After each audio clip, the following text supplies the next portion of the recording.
Madame Lapointe, je vais immédiatement avec vous aborder la question des commissions parlementaires. Parce Oui. qu'il y a là, pour un ou une députée à l'Assemblée nationale, un travail que plusieurs qualifient de fascinant, parce que c'est un plus petit forum que l'Assemblée nationale.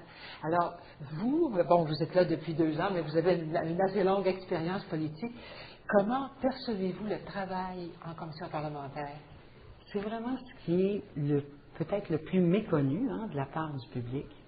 Mais je vous dirais qu'à titre de député, c'est ce qu'il y a de plus intéressant et motivant. Si on veut comparer, par exemple, avec la période de questions. Vous savez que les députés veulent toujours essayer d'avoir une question à l'Assemblée nationale, mais pour faire avancer nos dossiers. Mais bon, finalement, la réponse n'apporte pas nécessairement vraiment des changements. Tandis qu'en commission parlementaire, tous les députés, finalement, chacun avec leur vision et leurs valeurs, on voit les mêmes choses.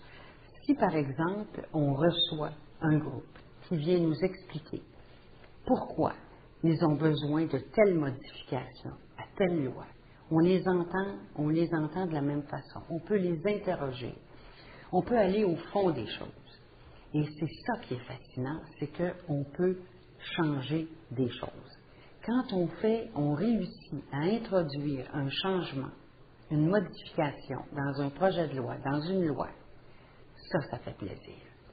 Une commission parlementaire, en plus d'étudier des projets de loi article par article ou de prévoir un projet de loi, une politique qui s'en viendrait, peut aussi soit avoir des mandats de l'Assemblée nationale, mais se donner aussi à l'unanimité des partis représentés, ce qu'on appelle un mandat d'initiative. Oui.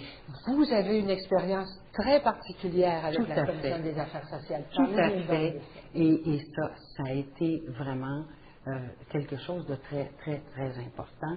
On a réussi, après plusieurs demandes, plusieurs années, je n'ai pas été à l'origine, ça a commencé avec mon collègue Nicolas Girard, mais on a demandé vraiment un mandat d'initiative sur toute la question de l'itinérance au Québec. Parce que vous savez, normalement, ça se traite par petits morceaux. Je me souviens être intervenue à l'Assemblée nationale, par exemple, pour demander un financement plus important pour les grands refuges, de l'aide pour les organismes communautaires, plus de logement social avec soutien communautaire. Mais ce sont des petits morceaux. Alors que là, on est parti. On a fait plusieurs villes à travers le Québec. Les gens étaient informés d'avance. Il y avait des regroupements d'organismes qui demandaient ce mandat d'initiative depuis longtemps. Ça n'est pas sorti d'un chapeau, là. Alors, les gens étaient prêts partout.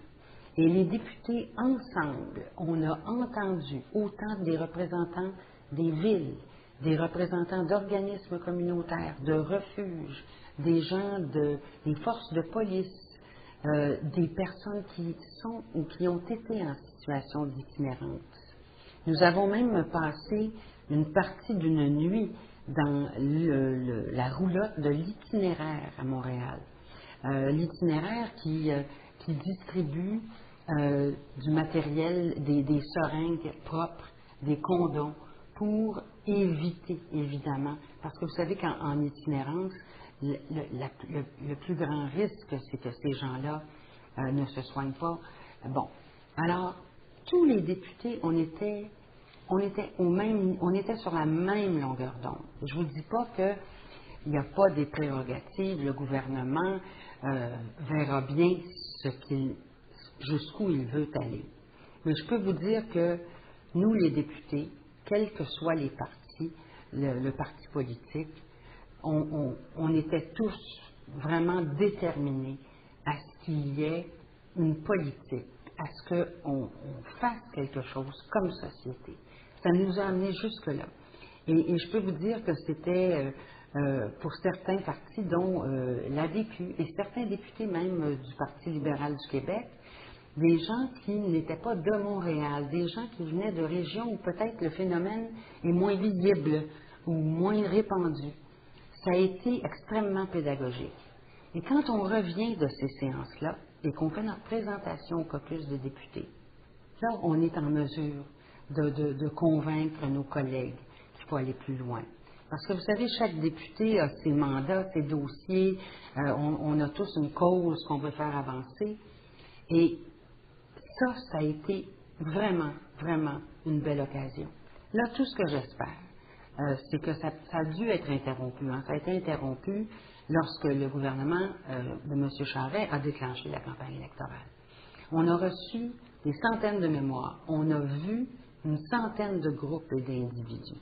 C'est énorme. Alors, tout ce que je souhaite, c'est que ce qui a été fait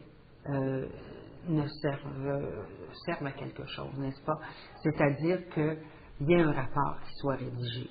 C'est ma collègue Monique Richard qui prend la relève parce que Mme Marois m'a confié maintenant, je suis porte-parole pour les aînés, mais je reste quand même, je regarde ça de très près. Je suis toujours membre de la Commission des affaires sociales.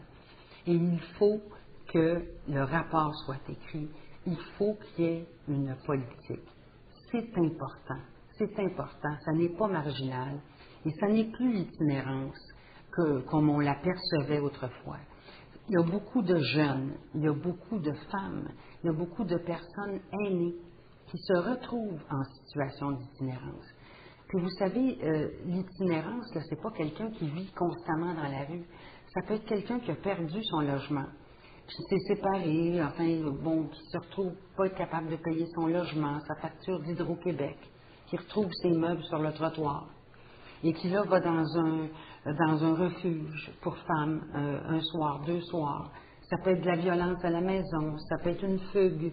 Ça commence, ça touche tout le monde. Il n'y a personne là qui peut dire je ne connais pas dans mon entourage quelqu'un qui s'est retrouvé à un moment ou à un autre sans domicile fixe là. C'est-à-dire, écoutez, j'ai vu des familles, des femmes qui ont dormi dans leur voiture pendant je ne sais pas combien de nuits. On ne peut pas laisser ça comme ça. Il y a des solutions et puis je pense qu'on peut écrire un très beau rapport. Et j'aimerais qu'il soit unanime et qu'il mène à une politique.